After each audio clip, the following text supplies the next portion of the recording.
이렇게 나와서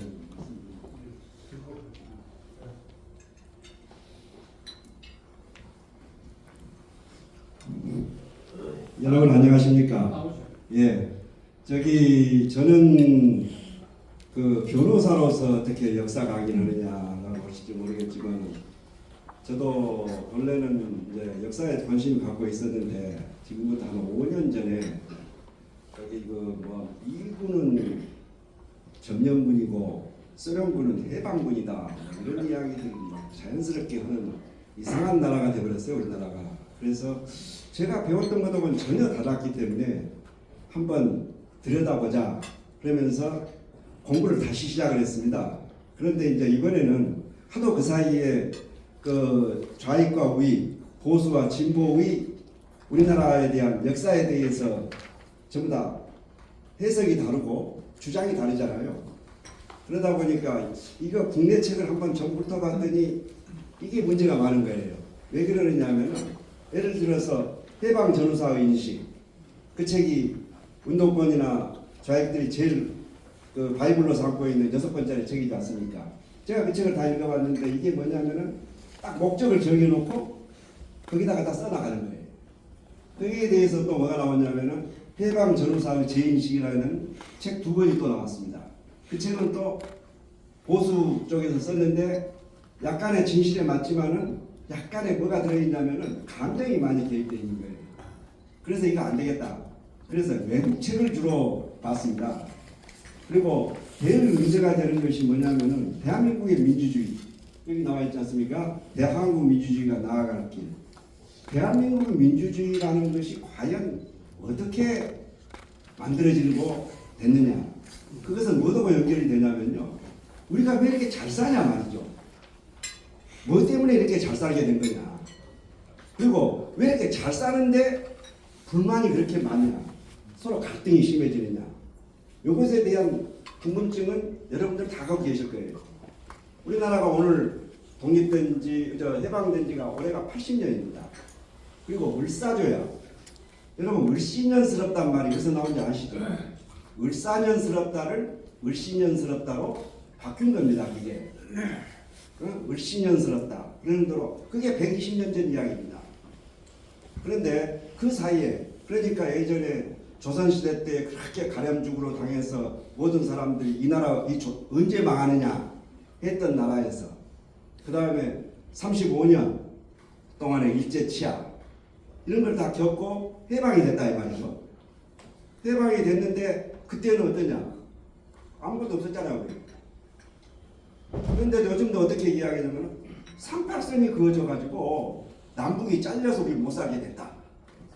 이런 이야기도 하거든요. 그럼 많이 하지 않습니까? 마치 미군이 아까 그 점령군이라는 뜻은 그겁니다.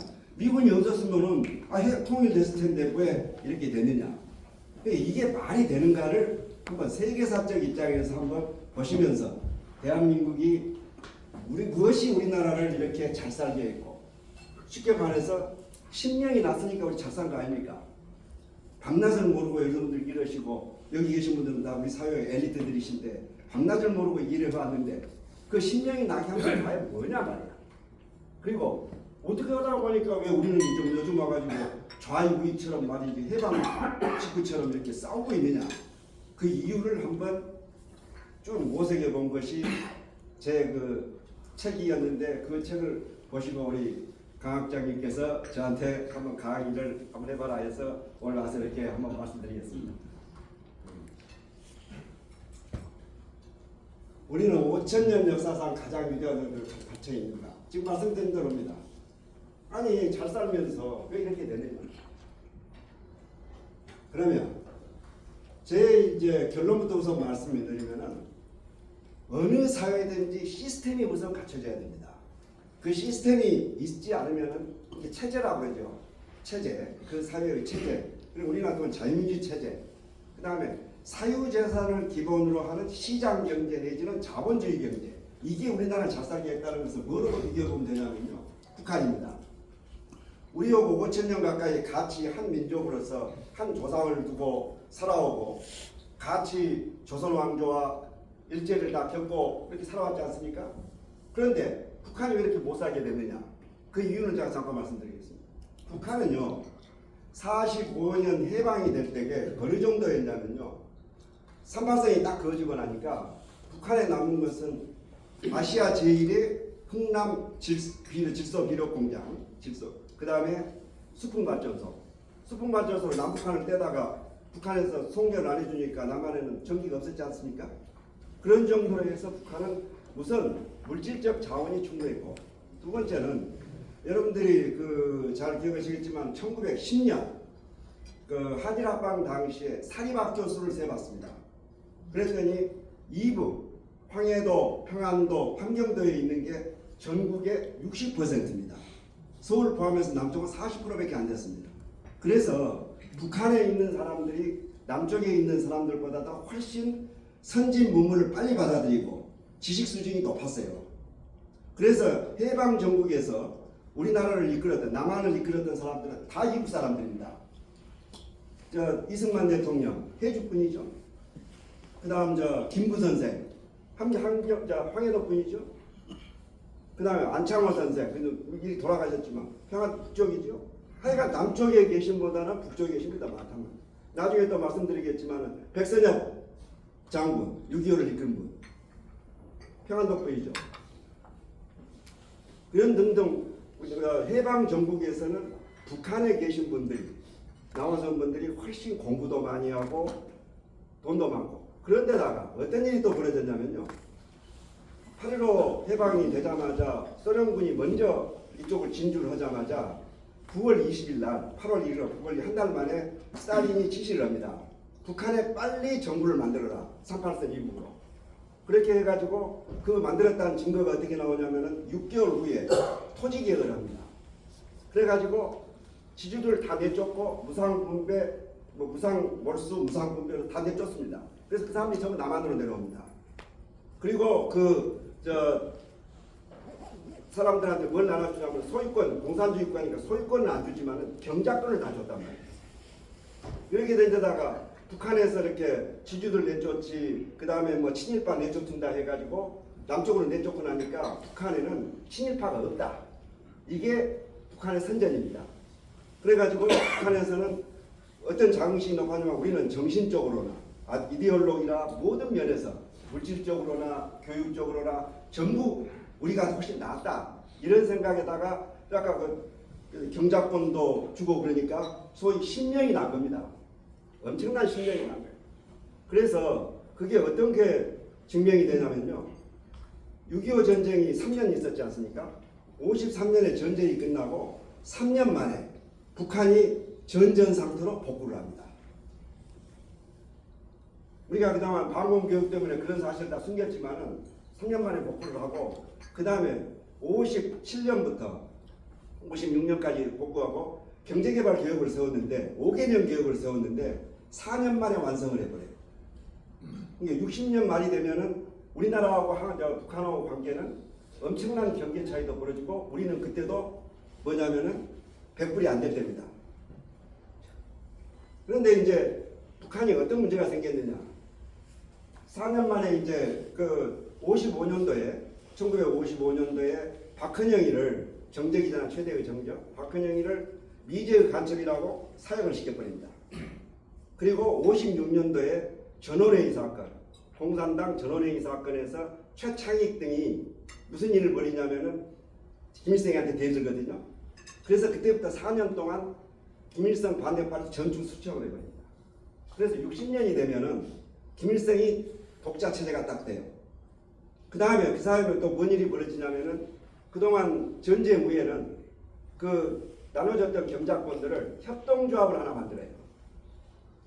그래가지고 협동조합 시스템을 해가지고 모든 경작권을 다 협동조합으로 뺏어버립니다. 그러면 어때요? 협동조합에서 처음에는 다들 열심히 일을 했어요. 그러다 보니까 일하는 놈도 똑같이 나눠 먹는단 말이에요. 그러니 미쳤냐, 내가 안 한단 말이에요. 그래서 이제 김일성이가 생각이 된 것이 이 천리마 동상인데 천리마 운동입니다. 천리마 운동으로 해서 그걸 복구해내려고 했는데 이미 국민들이 뭐가 있냐면은 자유도 없고 일당 독재가 돼버리다 보니까 자유도 잃어버리고 또 자기한테 생기는 게 없잖아요. 그래서부터 61년부터 이제 시행한 경제개발 계획은 제때에 끝낸 게 한 번도 없습니다. 그것이 오늘의 북한입니다. 그러니까 우리의 그 시스템, 자유민주주의 체제와 사유재산을 기본으로 하는 것, 이것이 왜 좋냐? 인간의 본성에 딱 맞는 겁니다. 여러분 생각해 보십시오. 독재보다는 자유가 좋지 않아요. 그 다음에 내 것을 남의 것 나눠먹자고 하면 좋은데 내 것 나눠먹자고 하면 좋아하는 사람 있어요? 내 것 뺏어가면? 그래서 공산주의가 안 되는 거예요. 이상주의라고 우리가 그러지 않습니까? 그런데도 아직도 그거 미망에 빠져서 공산주의를 주장하는 사람들은 인간의 본성에 반하는 짓을 자꾸 요구하는 거예요. 그런데 우리는 어떻게 해요? 가장 인간의 본성에 맞는 자유민주 체제하고 그 다음에 그 사유재산에 기반한 시장 경제를 받아들인단 말이에요.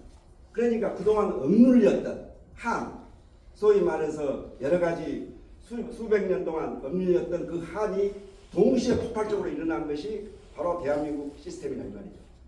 그래서 아까 말씀드렸던 이 대한민국과 북한의 차이, 오늘의 차이는 그걸로밖에 설명이 안 된단 말이죠. 그러면 이제 여러분들한테 이제 보여드리고 싶은 것은 그러면 자유민주 체제를 우리는 그러면 어떻게 만들었냐? 그걸 한번 좀 잠깐 설명을 드리겠습니다. 이 그림은 무슨 그림이냐면요. 거기 우리나라가 1945년대 해방됐다는 것은 일제로부터 해방만 여러분들 이야기하지 식민지 해방이란 말은 잘 안 쓰죠. 근데 식민지를 해방시켰다는 의미를 여러분들이 잘 아셔야 됩니다. 식민지가 필요했기 때문에 오늘날 미국이 다시 보호무역주의로 돌아간다고 그러지만은 본래는 어떠냐면은 자유무역이라는 개념이 과거 사람들한테는 없었습니다. 그리고 자본주의가 발전하다 보니까 물건을 많이 대량 생산해서 팔아먹어야 되잖아요. 그런데 그걸 자기 나라 땅 안에서 해결해야 돼요. 그러려면 원료가 부여했는데 원료 있는 땅을 빨리 가서 뺏어와야 되고 그 다음에 인구가 많은 데 가서는 내 물건을 빨리 팔아먹어야 한단 말이죠. 그게 식민지입니다. 그러다 보니까 세계의 강대국들, 여기 나와 있는 영국, 프랑스, 독일, 오스트리아, 러시아, 여기에 미국과 일본 이런 보는 사람들이 땅을 막 확보해 가는 거예요. 그게 왜냐하면 자유무역을 안 하니까 자기 나라에서 다 해결한단 말이죠. 영국이 제일 넓었지 않습니까? 그래서 이제 1차 세계대전은, 2차 세계대전은 이 제국들, 식민지를 갖고 있는 나라를 제국이라고 불렀습니다. 그 제국들이 싸운 것이 바로 1, 2차 세계대전입니다. 식민지 쟁탈전이죠. 그 사이에 근데 1차 세계대전이 1914년부터 18년까지 4년간 계속됩니다. 그 사이 17년에 레닌의 러시아 혁명이 일어납니다. 이게 여러분 잘 아다시피 프롤레타리아 계급이 부르주아지, 수익에 말하면은 피지배계급이 지배계급을 완전히 묵살해버리는 그런 소위 말하는 공산주의 혁명을 일으킵니다. 이 사람들이 일으키고 나서는 어떻게 하냐면은 일공산당주의를 내세워가지고 거기다 한 덕분에 어때 이 사람 마오쩌둥까지 보입니까? 20살 때 이야기다. 20대입니다. 이때 이 사람들이 다 그 공산당 만들고 이거 누구의 호치민이 이랬습니다. 그 다음에 아웅산 아시죠? 저기 버마의 미얀마의 아웅산 이런 사람들이 거기에 따라서 공산주의 운동을 했는데 공산주의는 뭐냐면은 식민지 해방을 한다는 것은 하나 명분이고 결국은 공산혁명을 하는 하나의 과정에서 선동용으로 썼던 것이고 그러면 실질적으로 누가 식민지를 해방했느냐? 식민지를 제국들이 만들었는데 그 미국이 만들었다. 어떻게 만들었느냐 말이죠. 우드로 윌슨 여러분들 민족 자결주의 잘 아시죠? 1차 세계대전에 참전하기 직전에 미국 윌슨 대통령이 뭔 이야기냐면 14개 조항을 발표를 합니다. 이 14개 조항 중에 하나가 민족 자결주의인데 그 당시에 윌슨은 민족 자결주의가 그 동유럽이나 그 발칸반도에 있는 민족들 보고 그 민족 자결로 해서 그 당시에 오스트리아, 헝가리 이중제국이거든요. 그걸 갖다가 좀 해체시키려고 할 목적으로 한 건데 가장 먼저 반응한 데가 바로 우리 조선의 3.1운동입니다. 1919년입니다. 그 다음 그걸 바로 받은 게 5.4운동, 중국의 5.4운동인데 중국 공산당이 태어나는 결정적 계기가 된 것이 바로 이겁니다. 지금 중국 공산당은 여기를 자기들의 뭐라 그럴까 시발점으로 보고 있습니다. 그 다음에 이게 또 계속 서질러지 않으니까 인도 간디가 이걸 또 본답니다. 그 다음에 이번 이집트 가져다 오셨죠? 저기 이집트의 사이프드. 이 사람이 누구냐면은 오사마 빈 라덴 알고 계시죠? 거기 한번 9.11 테러한 그 사람이 가장 따랐던 이 할리우드 구트볼이 이렇게 이어져 갑니다.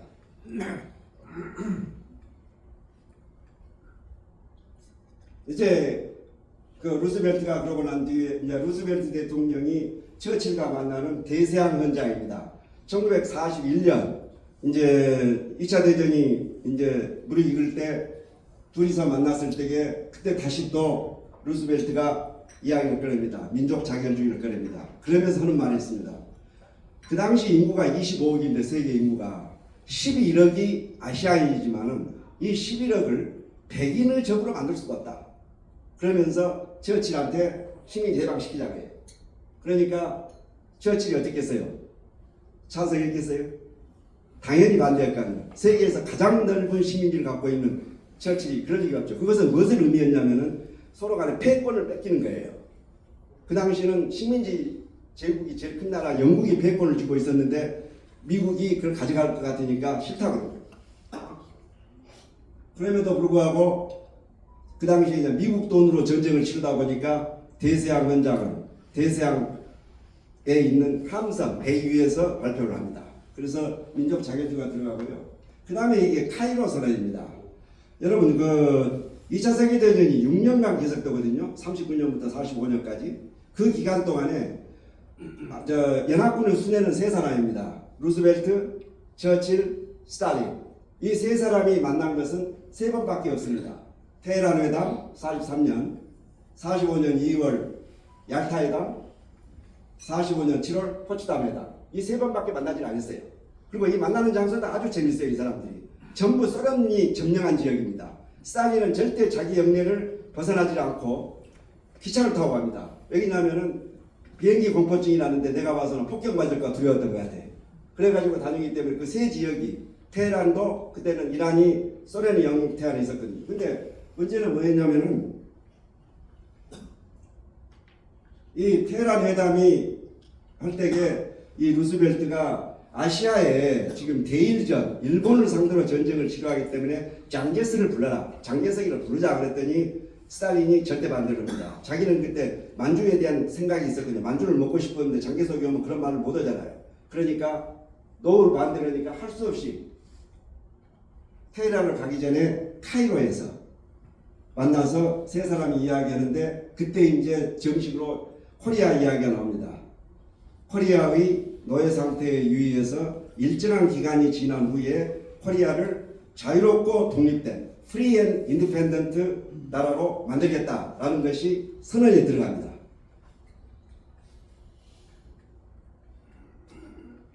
이렇게 이제 미국이 그러면 11억 아시아인을 백인을 적으로 만들기만 위해서 이렇게 되냐? 미국 사람들이 그런 사람들이 아닙니다. 뭐냐면 미국은 그 당시에 무슨 전쟁을 벌이고 있었냐면은 이 일본이 지금 그때 차지한 영역입니다. 굉장히 넓죠. 근데 특히 일본이 차지한 영역 중에서 가장 문제가 된 것이 말레이시아하고 인도네시아에 있는 고무입니다. 2차 대전 때 제일 문제가 됐던 것이 고무입니다. 이 고무전쟁이라고도 부르는데요. 이 고무가 없으면 뭘 못 만드냐면은 그 탱크도 못 만듭니다. 캐터필라 있죠. 돌아가는 거. 그 다음에 군함에는 고무가 엄청 들어간답니다. 그런 거 못 만들고 그러기 때문에 자동차도 못 만들고 이러기 때문에 그때 천연이 나는 여기를 차지하니까 독일하고 미국하고 이제 경쟁이 된 겁니다. 그런데 미국은 어땠냐면 전쟁 기간 중에 뭘 만들어 버리냐면요. 인조 고무를 대량 생산합니다. 그걸 생산하지 못한 독일은 이거 보십시오. 말이 등장하던가. 총으로 쏴버리면 끝날 일인데 왜 저렇게 말이 나타나요? 그러다 보니까 독일군은 20만 명의 기마병을 그때 운영을 했습니다. 2차 대전 중에. 우리로 봐서는 조금 시대착오적 같은데 탱크도 못 만들고 자동차를 못 만들어서 할 수 없이 하는 궁여지책인 겁니다. 근데 미국이 결국은 대량 생산에 성공해서 2차 대전을 이겼다는 이야기도 있습니다. 이제 그러면 이제 우리 역사에서 가장 문제의 인물이고 우리 사회를 지금까지 이렇게 망가뜨린 스탈린에 대해서 좀 이야기를 하겠습니다. 이 스탈린은요, 러시아에 대해서 여러분이 지금도 똑같습니다만 러시아는 어쩌냐면 굉장히 넓은 황활한 땅을 가진 농경 국가입니다. 그런데 어느 날 갑자기 지평선에서 뽀얗게 먼지가 일어나더만은 갑자기 외적이 들어와서 불질러버리고 죽여버리고 온단 말이죠. 그러니까 러시아는 어떠냐면은 계속 어느 것이 안 보냐 계속 팽창하는 겁니다. 국경선을 모스크바로부터 계속 멀리 보내는 거예요. 멀리 보내는 건데 그 스탈린이 나타나면서는 이제 공산주의 이념, 이 사람들은 철저하게 믿는 것이 공산주의 유물사관입니다. 자본주의가 제국주의가 되고 제국주의는 반드시 공산주의가 된다는 그 유물사관을 확실하게 각이는 사람들이기 때문에 그 사상을 전파하기 위한 명목으로 계속 팽창을 하는 겁니다. 요즘 우크라이나 전쟁도 그런 시각에서 보시면 금방 이해가 되실 거예요. 이게 뭐냐면 그 당시 소련이 차지한 지역입니다. 이게 지금 최근에 지금 러시아 12번이 러시아거든요. 러시아 연방이고 그 당시에 소련이 차지한 지역을 보십시다. 저쪽 그 발틱 3국에서부터 동유럽 거쳐서 중앙아시아 거쳐서 몽골 거쳐서 만주 거쳐서 북한까지 이렇게 돼 있어요. 그렇기 때문에 아까 그 얄타회담에서 루스벨트가 어떠냐면 그때는 그게 없으니까 그러니까 핵폭탄이 아직 발견되기 전이니까 일본을 쳐들어가야 되는데 미국이 가장 무서운 게 일본입니다. 일본군은 항복을 안 해요. 근데 일본군이 그 당시에 700만을 운영을 했습니다. 미국은 800만입니다. 그런데다가 이오지마나 오키나와에서 미군이 엄청나게 죽었지 않습니까? 그러니까 어떻게 생각을 했냐면은 소련을 어쨌든 끌어들여서 소련하고 같이 한반도로 들어온 다음에 그리고 난 다음에 일본으로 건너가자. 그러면서도 어떤 우려가 컸냐면은 1억 특공이라는 말을 씁니다. 그 당시 일본이 이제 그 식민지까지 다 포함해서 한 1억 되는데 1억 명이 전부 특공대와 똑같다는 1억 특공입니다. 그래서 미군이 미국이 이제 일본 본토로 들어갈 때까지는 100만 명 정도는 죽어줘야 한다. 이런 계산이 나온 거예요. 그렇게 되기 때문에 스탈린이 뭘 요구를 하냐면은 옛날 러인 전쟁 때 뺏긴 땅이잖아요. 루이슨 따레나 만주에 있는 거. 그 다음에 남반주 철도권. 이걸 다 달라고 그러니까 그래 다 줄게. 그렇게 됐단 말이죠. 그랬는데 이 스탈린이 이렇게 하고 있는 사이에 어떤 일이 벌어졌냐면은 핵폭탄이 떨어진 거예요. 그렇게 되니까 8월 8일 날 떨어졌습니다. 8월 6일, 8일 이렇게 떨어지는데 이거 큰일 났거든요. 이거 만약에 핵폭탄으로 경쟁이 끝나버리면 그 약속받은 거 못 뺐잖아요. 그러니까 바로 일본한테 선전포고를 합니다. 그 전까지는 연합군들 모르게 일본하고 둘이서 중립조약을 맺고 있었어요. 불가침 조약을. 그걸 갖다가 파기하고 내려왔는데 불과 일주일 만에 이거 보십시오. 나진까지 다 들어옵니다. 우리나라 나진까지 폭격을 하기 시작합니다. 그렇게 해서 밀고 내려오는데 그 속도가 너무나 빠르는데 미군은 그때 어디에 와 있었냐면요. 오키나와. 저 오키나와 보이시죠? 오키나와까지 와 있는데 한국까지 800km 이상 떨어져 있단 말이죠. 그럼 미군에서는 어떻게 하겠어요? 저렇게 놔두면은 한반도까지 싹 먹어버릴 거 아니에요. 그러니까 미국이 궁여지적으로 생각한 것이 처음에는 40도를 생각했어요. 그 다음에 39도, 그다가 38도로 최종 생각을 하게 된 것은 왜 그러냐면은 38도로 그으면 서울 수도가 들어있고 서울이 들어있고 그 다음에 항구인 부산과 인천이 들어있기 때문에 그러면 38선들 한번 제안해보자. 안 받으면 할 수 없다. 이렇게 하고 여차로 제시를 했는데 스탈린이 선택받은 거예요. 왜 받았느냐? 이 친구 생각은 뭐냐면 오키나와를 홋카이도를 좀 나눠먹고 싶었던 거예요. 홋카이도를 찾아야 태평양 진출이 쉽잖아요. 그리고 아까 말한 이 벨트가 형성이 아주 좋잖아요. 벨트, 자기와 벨트. 이것만 보시면은 그쪽 심정을 충분히 이해할 수 있잖아요. 쫙 이렇게 만들면 어때요? 완전히 자기는 이쪽 그 성벽을 하나 쌓는 거잖아요. 그렇게 해서 된 것이기 때문에 북한을 우리가 이제 쉽게 말하는 38선이 뭐 그어진 것이 미군이 제안을 해서 된 것은 맞아요. 그런데 만약에 그때 38선을 긋지 않고 그냥 내버려 뒀으면은 지금 우리는 전부 다 북한화 돼 있고 대한민국은 없는 겁니다. 어떻게 보면은 38선이 그어졌기 때문에 대한민국이라는 나라가 살아있는 거예요. 근데 지금 우리는 전 거꾸로 배우고 있잖아요. 그 다음 또 넘어가겠습니다. 요 일본이 항복문서 쓰는 겁니다. 그 다음에 이제 하지. 이분이 누구냐면은 그때 오키나와 전쟁에서 총사령관이 죽습니다. 그러니까 대를 이어서 이제 총사령관이 대가 있는데 이렇게 이제 일본이 항복을 한 거예요. 그래서 하지 보고, 거기 하지는 전혀 정치적인 감각이 있는 사람이 아니고 현장에서 현장 전투에서 했던 사람을 너 빨리 한국으로 가라 해서 기껏해서 온 것이 한 달 걸려서 옵니다. 한국까지 오는데 그것이 9월 초순경에 돼서야 한국에 도달합니다. 그 다음에 이제 우리나라 그 당시의 분위기를 좀 한번 말씀드리겠습니다. 2차 세계대전, 1, 2차 세계대전을 겪으면서요, 한 세대에 해당하는 젊은이들이 다 죽었거든요. 엄청난 숫자가 죽었지 않습니까? 1차 세계대전 때 죽은 숫자, 2차 대전 때 4천만 명 그렇게 죽어버리니까 이 사람들이 어떤 회의가 빠졌냐면 서방에 있는 모든 사람들이, 서구 민주국가들이 야, 이거 자본주의에 문제 있는 거 아니냐, 자본주의, 제국주의로 해서 이런 일이 벌어져야 되겠느냐, 이런 데다가 소련이 또 잘 나갔던 거예요. 속으로는 고물지 몰라도 겉으로는 무지하게 잘 나가니까 야, 우리 이러지 말고 사회주의를 한번 도입해보자. 그래서 자본주의에다가 사회주의를 합치는 믹스드 이코노미, 혼합 경제를 그때 이제 만들어냅니다.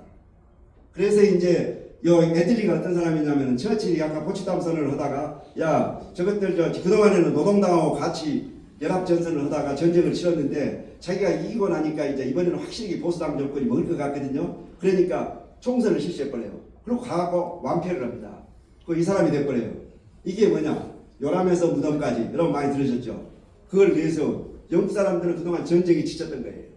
그래가지고 애틀리가 돼가지고 노동당이 대처의 신자유주의가 생기는 1979년까지 30년 동안을 이 노동당이 집권을 합니다. 그 다음 프랑스 사르 드골 대통령도 그 밑에 있는 장 모네라는 사람이 있습니다. 이 사람이 유럽의 아버지입니다. 유럽을 만들기 위한 초석을 닦은 사람인데 유럽이라는 말이 그 이전에는 없었습니다. 만드는 이 장 모네라는 사람이 국가계획경제로 프랑스를 또 일으킵니다. 그 다음에 이 아데나워 소도, 아데나워 밑에 에르하르트라는 이분이 경제상인데 다음 차기 수상이 됩니다.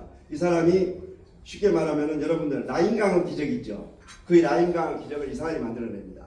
그래서 1955년, 45년부터 10년이 지난 뒤에는 이 세 나라뿐만 아니라 일본까지도 다 전전 상태로 다 복구를 합니다.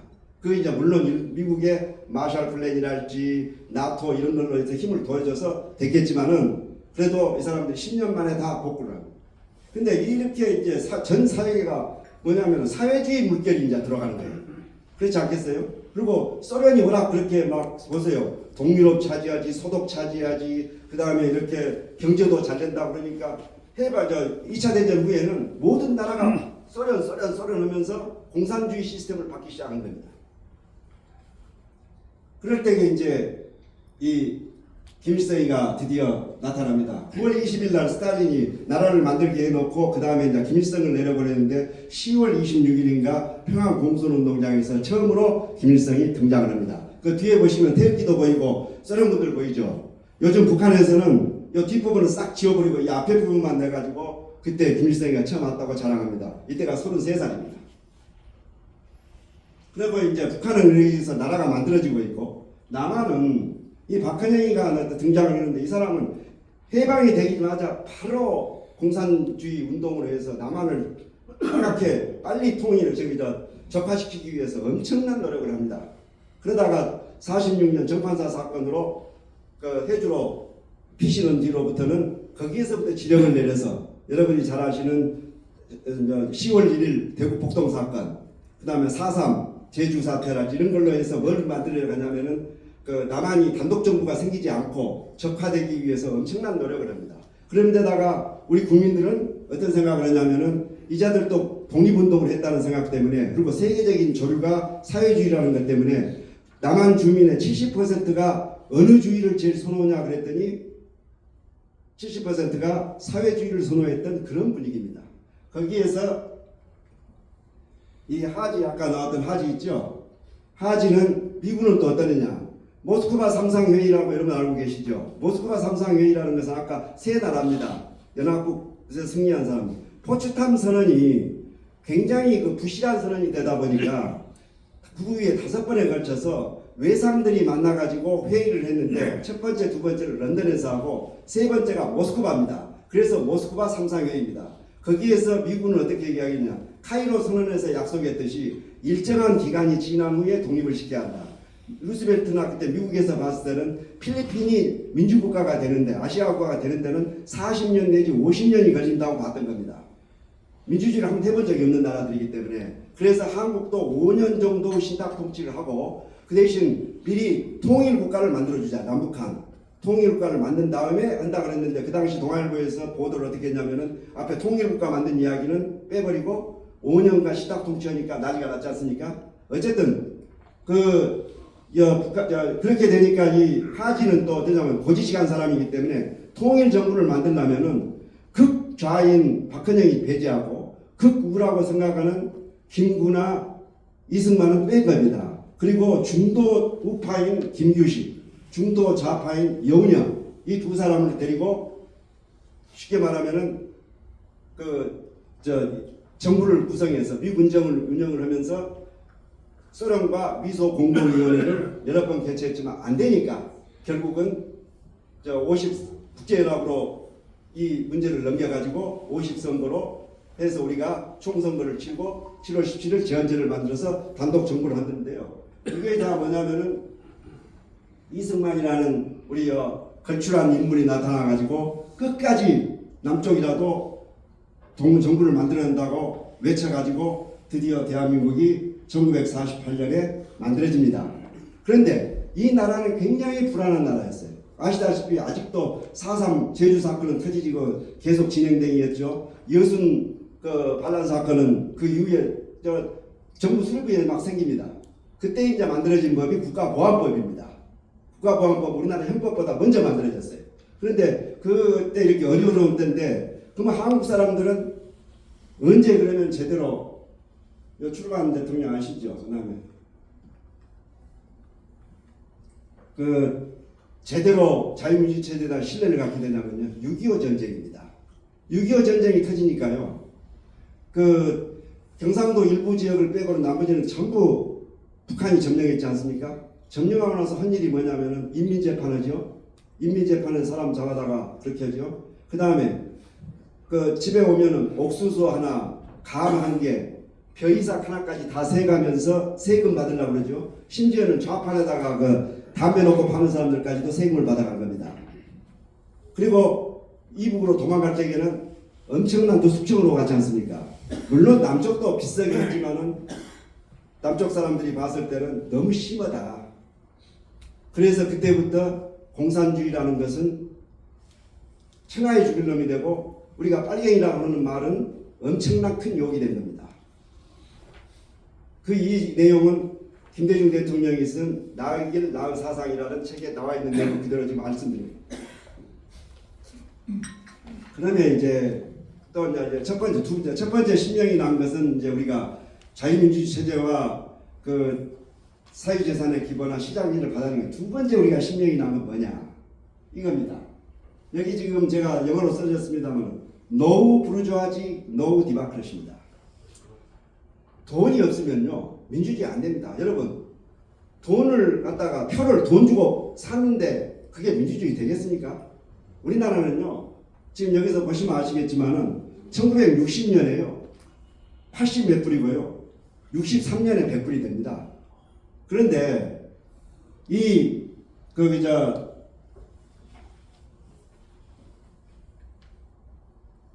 퓨처 오브 프리덤이라는 이 책에서 이 파리드 자카리아는 누구냐면 여러분 CNN 보면 그 무슬림 친구 나와가지고 그 해설하는 친구 있을 겁니다. 그 친구가 하버드 정치학 박사인데 이 책으로 아주 인간 스타가 됐는데요. 이 책 내용에서 확실하게 그걸 이야기하고 있습니다. 3,000불이 넘어야 한다는 거죠. 그래야 뭐가 되냐면 중산층이 확보가 돼서 그 사람들이 쉽게 말하면 민주주의를 할 수 있다는 거예요.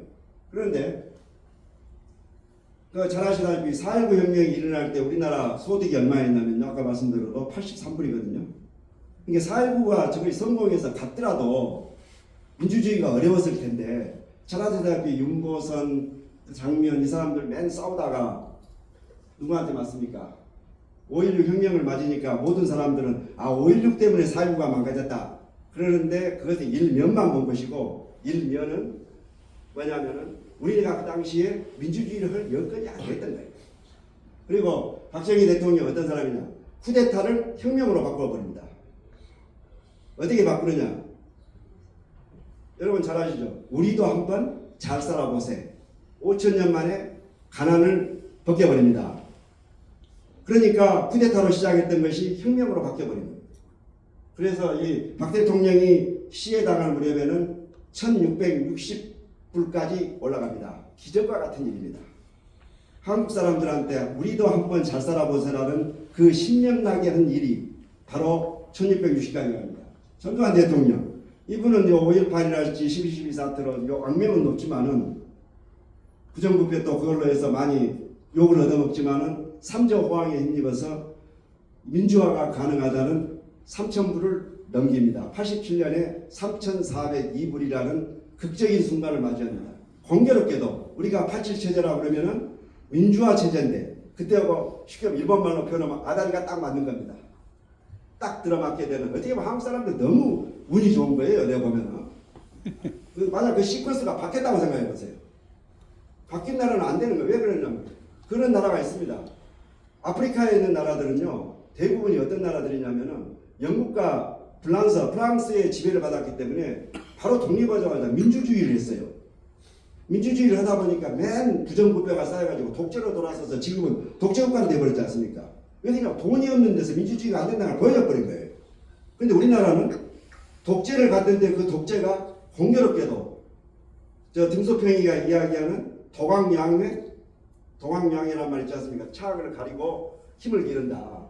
왜냐면 냉전이라는 그 덕에 미국이 딱 쏴준 통에 그 안에서 무려 3,400불까지 올라갔다는 것은 100불에서 3,400불 몇 배가 큰 겁니까? 그렇게 해서 우리가 이제 드디어 잘 살게 됐습니다. 근데 이제 세 번째 이제 우리가 신명나게 한 게 또 나타납니다. 그게 뭐냐?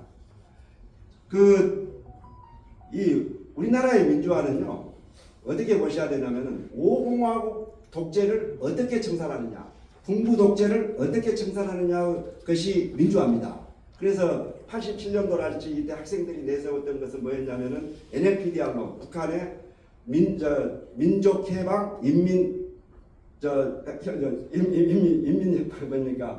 인민민주주의 혁명이라고 해서 뭡니까? 그게 폭력혁명이거든요. 폭력혁명으로 하자는 것이 386이나 그 당시 제야운동권이었고, 보수에서는 직선제 개헌을 주장을 합니다. 개헌으로 하자. 그러니까 오공도 들을만 하잖아요. 왜냐하면 혁명으로 하면 자기도 다 죽게 되지만은 개헌으로 하자니까. 그렇게 해서 6.29 선언이 되고, 이렇게 해서 87체제는 평화로운 정권 교체로 됐습니다. 그렇게 됐는데 문제는 뭐가 있냐면은 양기민 중에서 누가 될 줄 알았어요. 김영삼 아니면은 김대중이. 근데 둘이 싸우니라고 어부지리로 누가 됩니까? 노태우 대통령이 되잖아요. 노태우 대통령이 되니까 제야에서 이제 들고 일어나는 겁니다. 그리고 모든 데서 뭐라고 일어나느냐? 야, 이건 뭐 87체제 됐어도 이게 군부 독재 연장 아니냐? 이러면서 무슨 짓을 벌이냐면요. 요 삼김 다 기억나시죠? 미립국 사건을 합니다. 몰래 북한에 들어가는 일이 벌어집니다. 왜냐하면은 남한 체제를 흔드는 것이죠. 민족이라는 거, 아까 말씀 민족통일이라는 것을 내세우면서 문익환 목사, 황석영, 임수경 이런 사람들은 북한으로 막 올라가고요. 그 다음에 분신 자살을 얼마나 해야 됐는지요. 저 기억하시는 분들은 하실 거예요. 불 지르고 옥상에서 뛰어내리고 서울대에서도 몇 가지 있었죠. 그런 게 있었고, 그 다음에 시가지는요, 화염병과 최루탄으로 아주 난무를 했습니다. 그때 등장한 것이 검찰입니다. 검찰이 공안합동수사본부를 만들어가지고 전부 잡아들이고 난 뒤에 모든 것이 다 숙청이 되고 그 사람들이 다 실형을 살았어요. 왜 그러냐면 50 때는 독재치하였지만 87체제는 자기들도 같이 만든 민주체제잖아요. 민주헌법. 지금 우리 헌법입니다. 그걸 깨는 사람들이기 때문에 전부 실형을 살고 나왔는데, 나오고 난 뒤에 김대중 대통령의 전문피 수혈, YS 대통령의 김영삼 대통령의 제야인사 영입 등으로 해서 이 사람들이 전부 제도권으로 들어왔습니다. 그럼에도 불구하고 그런 뒤로 우리 사회에 어떤 변화가 일어났냐면요. 여러분 요즘 제야인사란 말 들어보셨어요? 없어져 버렸죠. 화염병, 최루탄 보셨습니까? 없어져 버렸죠. 최근에 그 삼양화학이라고 최루탄 만드는 회사가 문 닫았다고 합니다. 그렇게 우리 사회는 바뀌는 거예요. 그런데 이제 문제는 뭐냐면 이 사람들이 그때 국가보안법으로 처벌받은 것이 억울하다 해서 지금까지도 국가보안법 폐지, 검찰 폐지를 주장하고 있는 겁니다. 자, 근데 이제 뭐냐가 있냐면요. 우리나라에 있어서 지금 최근의 문제는 이런 것인데 이 3당 합당은 제가 항상 표현합니다만 믹스드 이코노미처럼 믹스드 블레싱입니다. 섞인 축복. 어떤 축복이냐. 이 3당 합당이 아니었으면 우리가 민주화가 이렇게 빨리 될 수가 없었어요. 또 한편으로는 요즘의 갈등은 이 3당 합당 때문에 유리했다는 것이 제가 공부해본 결과입니다. 어떻게 되느냐. 이 3당 합당은 어떻게 되느냐면은 아까 그렇게 해서 재야 문제가 다 해결되니까 노태우 대통령이나 이 사람들이 한숨을 돌린 다음에 보수 대통합을 한 겁니다. 보수 대통합을 하면서 그 당시에 야당이었던 김영삼, 김종필 두 총재랑 해서 299석이었습니다. 그 당시에 그 국회의원 숫자가 그 중에서 217석으로 만듭니다. 대다수로. 이렇게 해서 민주자유당, 민자당을 만듭니다. 근데 문제는 이 민자당은 내각제를 고리로 해서 만들었는데 절대 반대한 사람이 누구겠어요? YS입니다. YS는 기어이 거기서 반대를 하고 결국은 대통령으로 당선되자마자 하는 일이 이겁니다. YS는 당선되자마자 문민정부, 우리는 문민정부고 5.18 광주민주화운동의 연장선상에 있다. 그러면서 권력의 축인 하나회를 취임하자마자 없애버립니다. 그리고 나서 공직자 재산 신고를 받아요. 그 당시 공직자들 중에서 최고위층에 있던 사람이 어느 지역 출신입니까? 그 다음에 금융실명제, 그 당시에 어느 지역 출신이 돈이 제일 많았습니까? 따져보죠. 그리고 나서 전두환 노태우 대통령 둘을 구속을 합니다. 그 다음에 국영기업체 자금들이 그 당시 누가 다 차지하고 있었습니까? 민영화 시켰거든요. 그렇게 되니까 지난 30년 동안 특정 지역에 몰려있던 부가 있어가지고는 도저히 우리 사회에 뭐가 없냐면은 소위 있게 말하면은 민주화라는 것이 실질적 민주화가 안 된다는 거죠. 다시 말해서 만약 그 상태가 유지되고 그대로 갔으면은 지금은 러시아처럼 됐을 거예요. 러시아가 저렇게 되거든요. 부와 권력이 합쳐지면 지금 러시아가 그렇게 돼 있는 거 아니에요. 푸틴이 돈이 제일 많죠. 그렇게 돼 있다. 그렇게 돼 있는 것처럼 돼 있을 텐데 그걸 두드러 깬 사람이 바로 이 YS입니다. 그리고 YS가 또 하나 더 그런 것은요. 이회창 후보가 자기 당 대통령 후보였잖아요. 이 사람 안 시키려고 여기 좀 TK가 뒤에 있다는 거지. 안 시키려고 누구를 믿냐니까 이인재 밀렸잖아요. 서석재를 요 밑으로 보냈대요. 자기 그 돈주머니잖아요.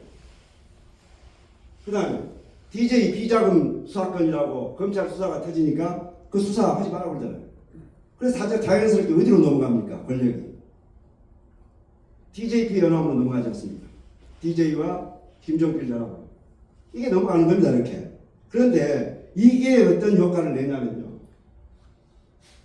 이게 이제 우리 사회가 완전히 그런 겁니다. 왜냐하면은 그동안에는 특정 지역의 권력과 부가 집중되다 보니까 거기에 속하지 않았던 사람들은 항상 어떤 마음이었냐면은 야, 니기 나라니까 니기 잘한 거라. 이런 사고였는데 이게 정부가 교체되면서부터 어떤 일이 벌어지냐면은 우리나라다. 그래서 대한민국 사람들이 처음으로 대한민국을 목청 높게 외치기 시작한 것이 바로 이겁니다. 2002년도 월드컵 때 대한민국이라는 말을 처음으로 써요. 그 이전에는 대한민국을 비하하는 말을 서슴지 않았던 사람들이 대한민국을 외치고 어디서든지 대한민국을 외치기 시작합니다. 그 다음에 여러분 외환위기 때 금모으기 운동 남녀노소 불문하고 지역에 관계없이 막 내죠. 그 다음에 태안반도에 기름 유출 사건이 있었지 않습니까? 100만 명, 120만 명인가가 일시에 몰려가서 다 특대된 거였죠. 이런 것들이 바로 국민통합으로 이어진 겁니다. 그런데 이제 문제는 이거죠. 이게 이제 사자구도, 아까 말씀드린 대로 양자구도, 호남 대 비호남으로 가리니까 호남은 어떤 식으로 변해버리냐면요. 김대중은 민주화다. 이래가지고 똘똘 뭉쳐버린 겁니다. 똘똘 뭉치다 보니까 어떤 일이 벌어지냐면요. DJ가 공천해준 사람은 다 무조건 찍어주는 거예요. 그 사람이 없는 거, 뭐죠? 우아의 것이 없는 거예요. 실력을 따지지 않는 거예요. 이게 이제 이 오늘의 지금 제일 큰 문제가 저는 이거라고 봅니다. 공천하고 당선되니까 얼마나 정치인들은 좋습니까? 사실 내가 정치한다면은 공천만 받으면 무조건 되잖아요. 가서 그래서 그 지역만 가면 되는 거야. 내 텃밭을 가면 그 텃밭을 가면 되는 거예요. 지역에 관계 없어요. 내가 무슨 뭐 과거에 무슨 잘했든 잘못했든 상관없다. 가서 받기만 하면 되잖아요. 그러니까 누구한테 잘해야겠어요, 여러분? 당 대표한테 잘해야지. 그렇지 않습니까? 당 대표한테만 잘 비고 그러니까 어떻게 되겠어요? 서로 머리를 잡는 것이 제일 중요해요. 당권을 쥐는 것이 최고 목적이 돼버린 거예요. 정치가 국민의 민생을 살피고 국민들이 요구사항을 해결하고 갈등을 해결해야 할 사람들이 그건 도대체가 관심이 없는 거예요. 어쨌든 당권 잡고 그 다음에 뭐냐면 공천 받으면 되는 거예요. 그냥 그렇게 되니까 아까 호남이 그렇게 되니까 TK도 따라서 변해본 거예요. 그 다음에 강남 3구 TK 사람 출신들 보세요. 험지로 안 가죠. 험지라 그러지 나머지는. 머리 쫓아가네. 뭐 하는 짓인지 모르겠어요. 그러다 보니까 어떤 일이 벌어지냐면요. 인물이 안 나와요. 인물이. 사람이 없어요. 보세요. 정세균, 이낙연 대통령 후보 됐습니까? 호남에서? 왜 안 됐겠어요? 맷집이 없어요. 한 번도 밑에서 싸워본 적이 없거든. 이번에 일본의 그 여수상이 된 다카이치라는 그 수상 보세요. 얼마나 그 낙선돼 보면서 밑에서부터 치열하게 싸우고 올라오는 거예요. 우리나라는 그게 없어요. 우리나라에서 밑에서부터 싸우고 올라왔던 사람 보셨어요? 그렇게 해서 몇 선 냈다는 사람 드물다. TK 지역에서는 박근혜 대통령 빼고 TK 출신 중에서 대통령 후보 된 사람이 있어요? 그러니까 누가 그러더라. 김문수, 홍준표가 그런다. 그 사람들은요. 서울하고 수도권에서 맷집을 가진 사람들이에요. TK 출신이 아니라 TK 출신의 국회의원이 아닌 겁니다. 이러다 보니 인물이 없는 거예요. 그런데 우리나라에서 유일하게 이거 보십시오. 이제 정부 이제 당권 하다가 두 번을 탄핵을 누가 당합니까? 국민의힘 두 번 다 당권 투쟁하다 다 당한 거 아니에요? 그죠? 바보 노무현 이야기 좀 보겠습니다. 이 바보 노무현이 된 이유가요. 노무현 대통령이 13대 때 국회의원이 되고 나서 3당 합당이 되니까 꼬마 민주당으로 갑니다. 자기는 YS와 같이 이제 손을 결별하고 간다고. 그러다 보니까 14대 때 부산 가서 됐겠어요, 안 됐겠어요? 떨어졌죠.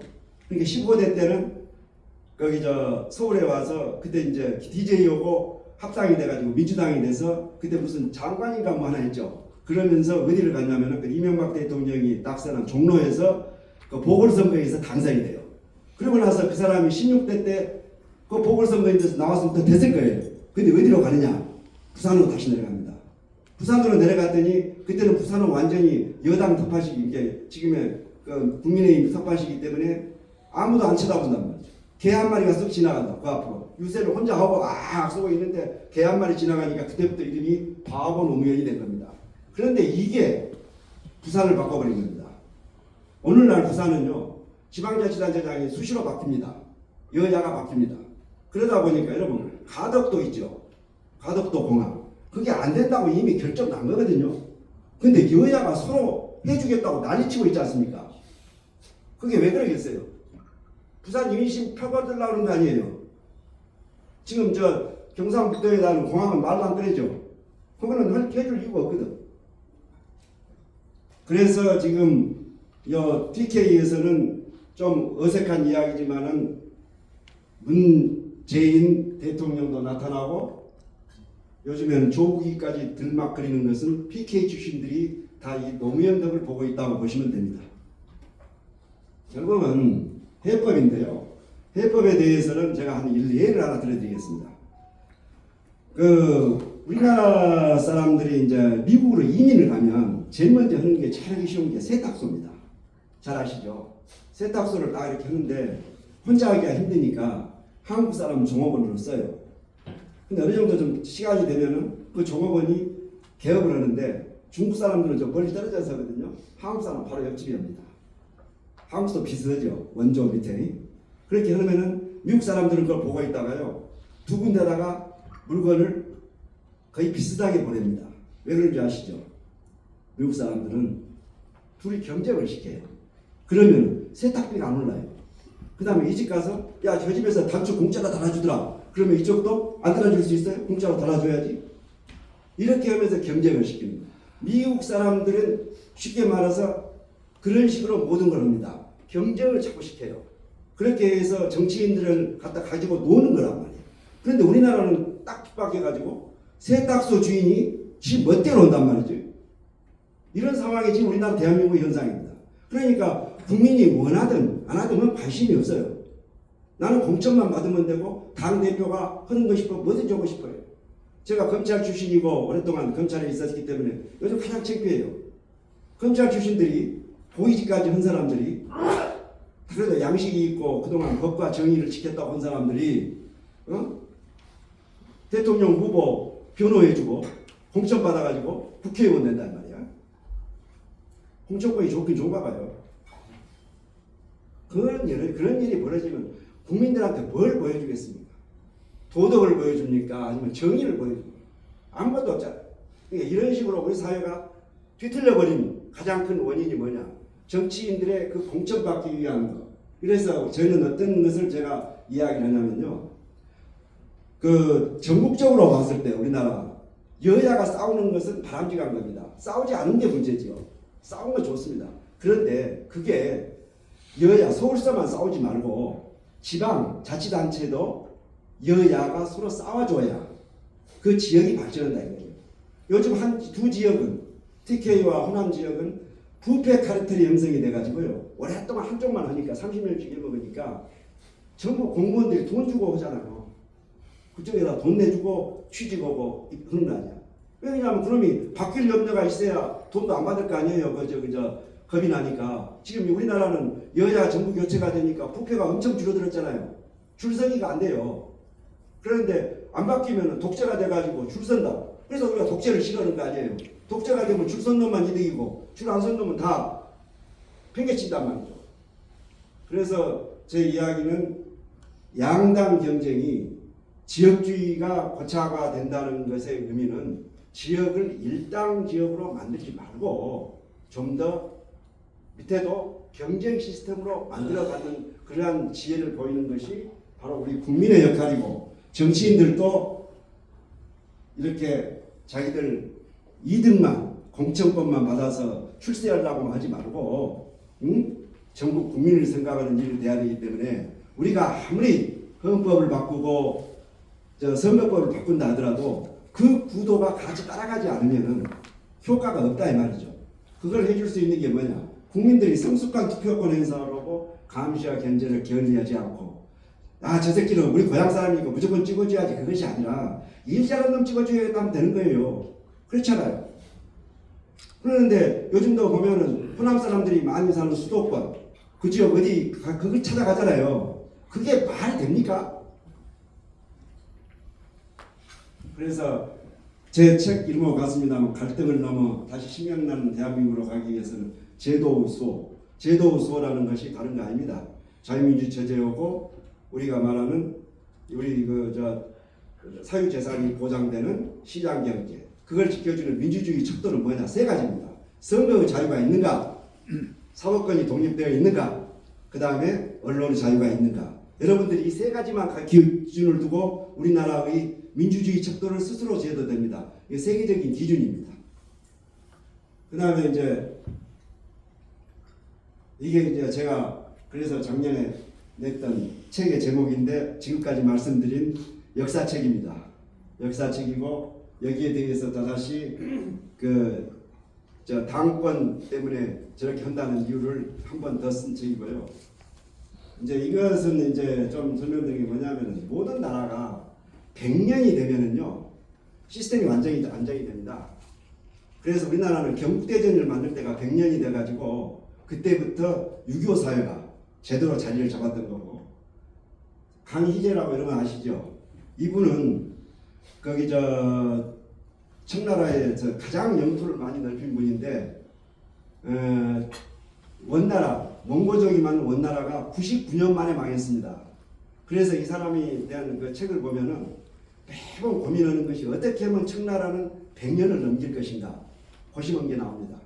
그래가지고 이때 지금 이 빨간 선이 명나라 때고 파란 선이 청나라 때고 저 색깔 칠해진 부분이 지금의 중국입니다. 지금의 중국을 만든 사람이. 그 다음에 요즘 또 시진핑 어떻습니까? 100년 몽.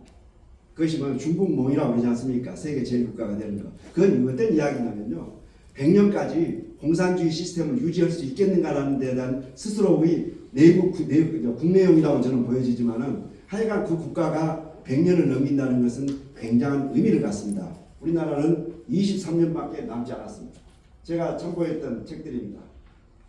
주로 외국 서적들인데요. 이것은 번역서입니다. 이런 책들인데 하여간 뭐 여러분 저는 이 말로 한번 마지막 가름을 하고 있습니다. YS가 만들어진 우리 사회를 여야가 정부 교체하면서 민주주의가 꼽히게 하고 우리라고 하여금 흥이 나게 했던 그것을 진보가 10년, 보수가 10년씩 했습니다. 그걸 문재인 대통령이 5년밖에 못했습니다. 왜 그러느냐? 국민들을 갈라치기 하다가 자기 지지율만 높이고 10년을 못하고 끝냈습니다.